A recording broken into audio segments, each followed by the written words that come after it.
Hey, it's Faisal here.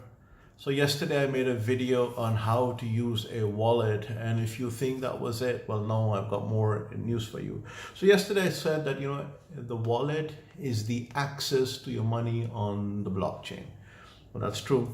And you have something of a private key, and your private key should remain private.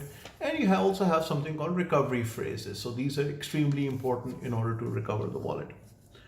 Problem is that this wallet, this so-called wallet, is actually on a phone or maybe on a computer or laptop or maybe an iPad, what have you, and it is connected to the internet. So if it's connected to the internet, then the question is, what happens if your device gets hacked? Well, what happens usually in most cases is they'll put, like keyword loggers or screen grabbers, etc., and they will be able to take these things from you. And that would basically result in your wallet being compromised and your money being stolen. And it has happened. It has happened. Why? Because people are gullible. People are confused. Sometimes they click on things and, nefarious programs get installed. Sometimes people are, victims of social engineering, and sometimes people are just plain careless. And when they're careless, it ends up costing them the money that they had on their phone. Well, so this is what is called a hot wallet, right? The hot wallet is because it is connected hot. It's really like a hotline connected to the internet. It's always on. There is something called a cold storage, a cold wallet. What's a cold wallet? A cold wallet is this. This is, for example, a Ledger. Ledger is one of the companies. There are many companies that make a cold wallet. Trezor is another. I'll put the links below. No affiliation, but I'll just put the links below. Why is a cold wallet necessary? Well, I'm going to open the box. I'm going to show you what a cold wallet looks like. It's like a USB, well, almost like a USB. It's this little device, and it comes with its own little, charger, and you attach it. You attach this device, and you attach it to the computer. And once it's attached to the computer, you can put your keys, your coins, your private keys, your recovery phrases, and then disconnect it from the internet. Now, this device is not connected to anything. There is no way someone can come in and steal information that is not connected. Let's say you have a USB, a simple plain USB.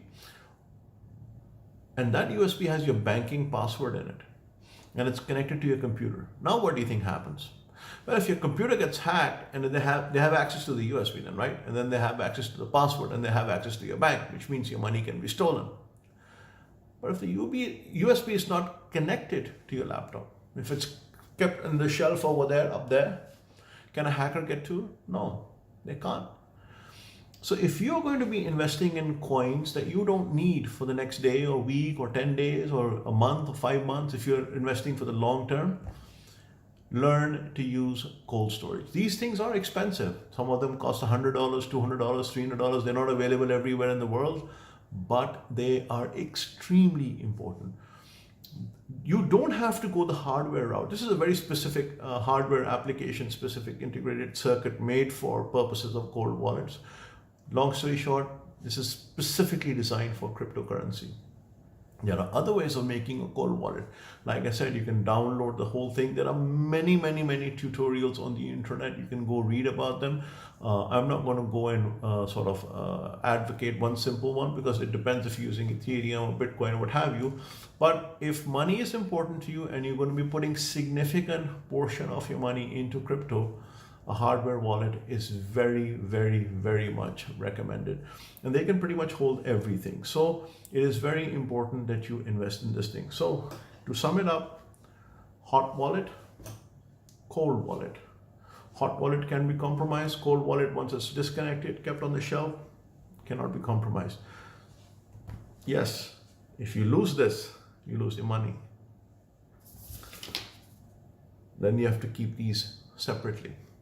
But this is something you can keep if you're good at keeping, if you're good at safekeeping, if you're responsible, then put your money in a hardware wallet, disconnect it from the internet, and that's it. If you need to know what your portfolio looks like, there are plenty of programs out there that will tell you what your portfolio looks like. But keep this out and keep this safe. So that is one of the most important things I'll tell you. Another thing I want to show you is an example that I will use. This is 100 liras. If I put it on my palm here, can you take it from me?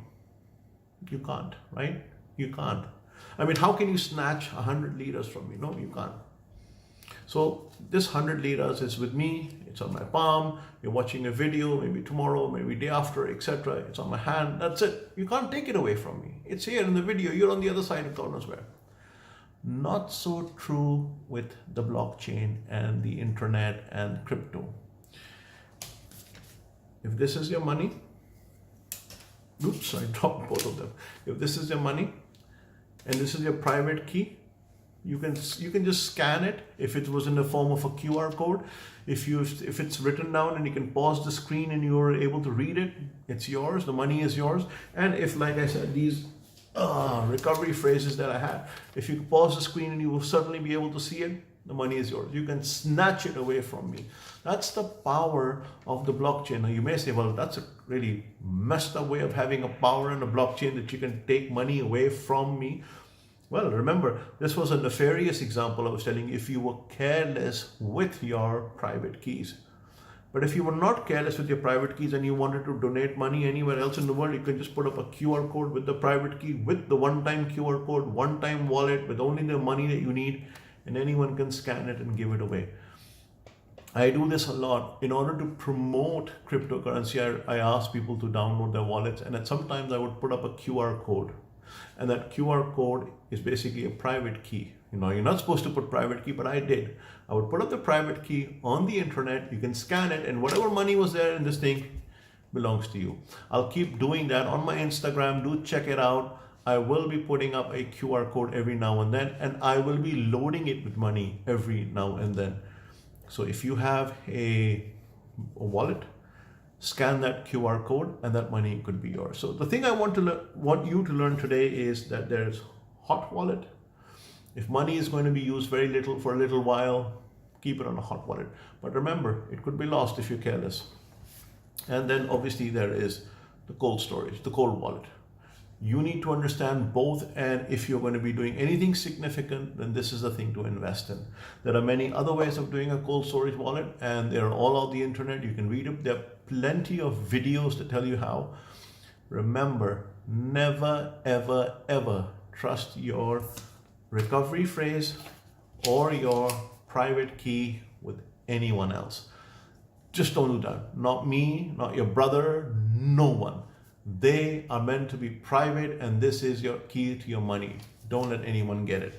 We'll do more video tomorrow and tell you more about how things work on the exchange, what exchange kept wallets are, what the risks are, how to trade, how to get more, all that we will talk about. Don't worry. And for those of you wondering why this video is purely in English, मेरे उर्दू में किया था, लोगों ने बड़ा मजाक उड़ाया मेरा कि तुम्हारी उर्दू तो कम थी और इंग्लिश ज़्यादा थी, so I just decided to do it in English altogether. But anyways, till next time, this is Faisal Khan saying goodbye, take care, speak later.